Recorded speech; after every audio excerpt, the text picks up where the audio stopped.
बड़ी खबर इस वक्त की ये कि सिंघू बॉर्डर समेत तमाम बॉर्डर को सील तो कर दिया गया है। तनातनी की स्थिति भी बरकरार है, लेकिन सरकार की तरफ से बातचीत का जो न्योता दिया गया है उस पर किसानों ने शंभू बॉर्डर पर बैठक की है और कहा है कि सरकार के प्रस्ताव पर हम विचार करेंगे।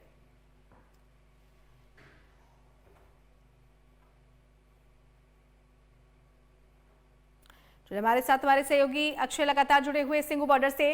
अक्षय, जिस तरीके से बड़ी खबर बीच में आई कि शंभू बॉर्डर पर किसानों ने सरकार के निमंत्रण को लेकर बैठक की है और कहा है कि सरकार के प्रस्ताव पर विचार किया जाएगा, ऐसे में उम्मीद ये जताई जाए कि बची खुची जो 3 मांगे हैं उसे लेकर सरकार ने कोई मजबूत मसौदा तैयार किया होगा। जी बिल्कुल, देखिए रेनू, जैसा बड़ी खबर आप बता रही हैं कि इस वक्त किसानों की तरफ से ये कहा गया है कि जो सरकार की तरफ से 5वें दौर की वार्ता का प्रस्ताव दिया गया है, हम उस पर विचार करने के बाद जवाब देंगे। यानी कि अभी किसान संगठनों की तरफ से ये तय नहीं है कि उनका दिल्ली कूच आंदोलन जारी रहेगा या फिर अभी वो शांत हो जाएंगे कुछ देर के लिए, क्योंकि जो सुबह तस्वीरें शंभू बॉर्डर से आई तो वो तो ये दर्शा रही थी कि किसान पक्का मन बना चुके हैं कि अब वो रुकने वाले नहीं हैं, क्योंकि जो तस्वीरें वहां से आई कि पोकलर मशीनों के साथ, जेसीबी मशीनों के साथ किसान वहां पर डटे हुए हैं और उनका इरादा यह है कि किसी भी हाल में दिल्ली तक पहुंचना है। लेकिन केंद्रीय कृषि मंत्री अर्जुन मुंडा, जिनका जिक्र कर रहे थे, उनकी तरफ से एक बार फिर किसानों को प्रस्ताव दिया गया कि हम 5वें दौर की वार्ता करने के लिए तैयार हैं और सरकार कह रही कि हम किसान भाइयों से बातचीत करके समाधान निकालने की कोशिश कर रहे हैं और किसान भाइयों को आंदोलन खत्म करके बातचीत की टेबल पर रहना चाहिए, क्योंकि जो मांगे जिन पर पेच अड़ता दिखाई दे रहा है वो मांगे 1-2 राउंड टेबल पर अगर आप बैठ जाते हैं, आपको लगता है कि मुमकिन हो जाएगा वो सभी बातें मानने को लेकर, तो ये कम से कम थोड़ा असंभव तो नहीं कह सकते हैं, लेकिन फिलहाल कठिन जरूर दिखाई देता है, जो सरकार की तरफ से भी कहा गया। अब अगर किसान ये कह रहे हैं कि हम विचार करेंगे सरकार के इस प्रस्ताव पर, उसके बाद हम अपना डिसीजन सुनाएंगे, लेकिन जब तक किसान ये डिसीजन सुनाएंगे तब तक यानी कि लोगों को अभी परेशान होना तो और बाकी। 1 हफ्ते से ज्यादा का वक्त हो गया है यहाँ पर सिंघू बॉर्डर पर हमारी मौजूदगी है। हालांकि यहाँ पर अभी किसानों के पहुंचने का दूर दूर तक कोई चांस तो दिखाई नहीं दे रहा, क्योंकि शंभू बॉर्डर को अगर क्रॉस करते हैं किसान तब वो आगे बढ़ेंगे, दिल्ली कूच करते हैं तो उन्हें हरियाणा दाखिल होते हुए फिर वो सिंघू बॉर्डर पहुंचेंगे और फिर यहाँ से दिल्ली का रास्ता वो तय कर सकते हैं। यहाँ पर सुरक्षा के चाक चौबंद इंतजाम है, बैरिकेड्स इतने तगड़े किए गए हैं कि परिंदा भी पर ना मार पाए। ड्रोन के जरिए यहाँ पर निगरानी की जा रही है और भारी संख्या में पुलिस बलों की तैनाती है। लेकिन जो तस्वीरें भी हम अपने दर्शकों तक लगातार पहुंचाने का प्रयास कर रहे हैं कि किस तरीके से लोग परेशान हो रहे हैं, ये तस्वीरें एक बार फिर दिखाते हैं। ये वो इलाका है जहां से लोग दिल्ली में एंटर करते हैं, जिन्हें हरियाणा जाना है तो वो ये हरियाणा का बॉर्डर है और जिन्हें दिल्ली जाना है तो ये दिल्ली बॉर्डर है, जिसको हम सिंघू बॉर्डर के नाम से जानते हैं।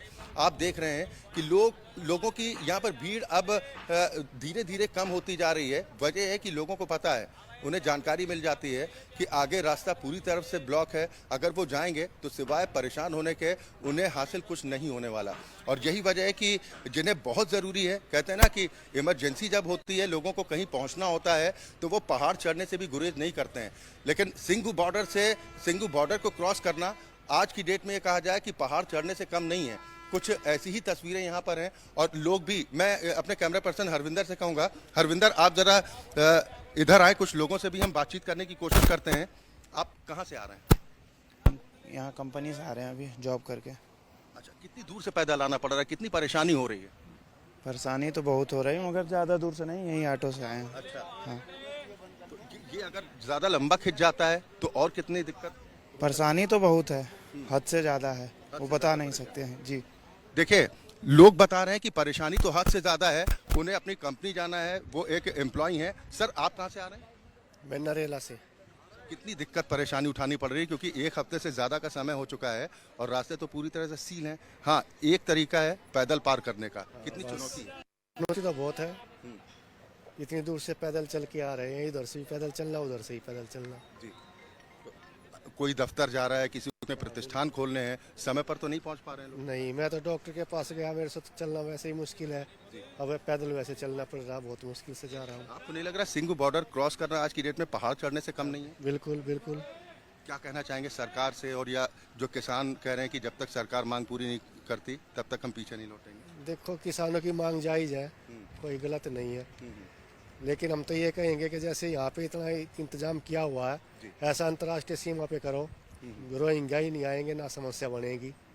वहाँ पे तो बिल्कुल छूट दे रखी है और यहाँ इतना इंतजाम के अपने देश ही दूसरा देश बन गया, जैसे इधर पाकिस्तान उधर हिंदुस्तान। चलिए बिल्कुल, देखिए ये नाराजगी लोगों की है। कुछ लोग हमारे साथ हैं जो कह रहे हैं कि यहाँ पर तो स्थिति ऐसी है कि जैसे पाकिस्तान के बॉर्डर पर खड़े, शायद इतनी चौकसी तो वहाँ पर भी नहीं होगी। आप कहाँ से आ रहे हैं? मैं जो है डेली जो है अप डाउन करता हूँ दिल्ली से सोनीपत, अच्छा, तो मेरे को जाना आना पड़ता है, दिक्कत तो है ही। हाँ, कुछ आप लोगों को भरोसा मिल रहा है कि कब तक ये हालात रहेंगे? सरकार और किसान दोनों बैठ के बात करें एक बार। 5वीं बैठक हो गई है, 6ठी बैठक में हो सकता है हो जाए कोई ना कोई समाधान। जी जी। थोड़ा किसान झुके, थोड़ा जो है सरकार झुके। आज समाधान हो जाएगा। सरकार ने ऑफर दिया है कि हम बातचीत के लिए तैयार हैं 5वें दौर की। हाँ, तो जो है सरकार तैयार है, किसान भी तैयार हो जाए और बैठ के समाधान करे। और देखो इतना नुकसान हो रहा है। जी जी। कुछ लोग और भी हमारे साथ हैं। आप कहाँ से आ रहे हैं सर? हाँ जी, कुंडली से कितनी परेशानी उठानी पड़ रही है? बहुत परेशानी उठानी पड़ती है। आपको पता था रास्ता ब्लॉक है? पता तो है, पता था, हाँ। लेकिन जाना जरूरी है। जाना जरूरी है। क्या कहना चाहेंगे आप सरकार से, क्योंकि बात तो अभी बन नहीं पा रही है।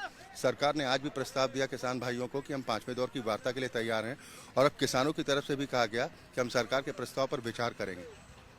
मैं तो ये कहना चाहूँगा जल्दी से जल्दी ये प्रॉब्लम सॉल्व हो। यातायात बंद है, बाधित हो रही है, परेशानी उठानी पड़ रही है, इसका जल्दी समाधान हो जाए। अगर ये आंदोलन लंबा छिड़ जाता है, अगर ज़्यादा दिन तक ये स्थिति रहती, तो कितनी मुश्किलें और लोगों की यहाँ पे बढ़ेंगी? काफ़ी मुश्किल बढ़ जाएगी, लोग खाने पीने के लिए मर जाएंगे। एक तो आने जाने का दिक्कत है ही, हो ही रहा है, फिर रोजी रोटी मर जाएगा, बहुत प्रॉब्लम होगा। चलिए देखिए, ये व्यथा है, आम आदमी की व्यथा है, जिनके लिए कहा जाता है कि जो रोज़ कमाते हैं, रोज़ खाते हैं, उनके ऊपर परिवार की जिम्मेदारियां भी हैं। जहां पर वो अगर फैक्ट्री में काम करते हैं तो उन्हें वहां पर पहुंचना ज़रूरी है। कोई किसी प्रतिष्ठान में काम करता है तो वहां पर पहुंचना चाहता है ताकि समय से वो पहुंचे और उसके परिवार की आजीविका जैसे चलती आ रही है, कम से कम वैसे निश्चित तो तौर चलती पर रहे। इस वजह से आम लोगों को बड़ी परेशानियों का सामना अक्सर करना पड़ रहा है। बहुत धन्यवाद फिलहाल आपका इस तमाम जानकारी के लिए।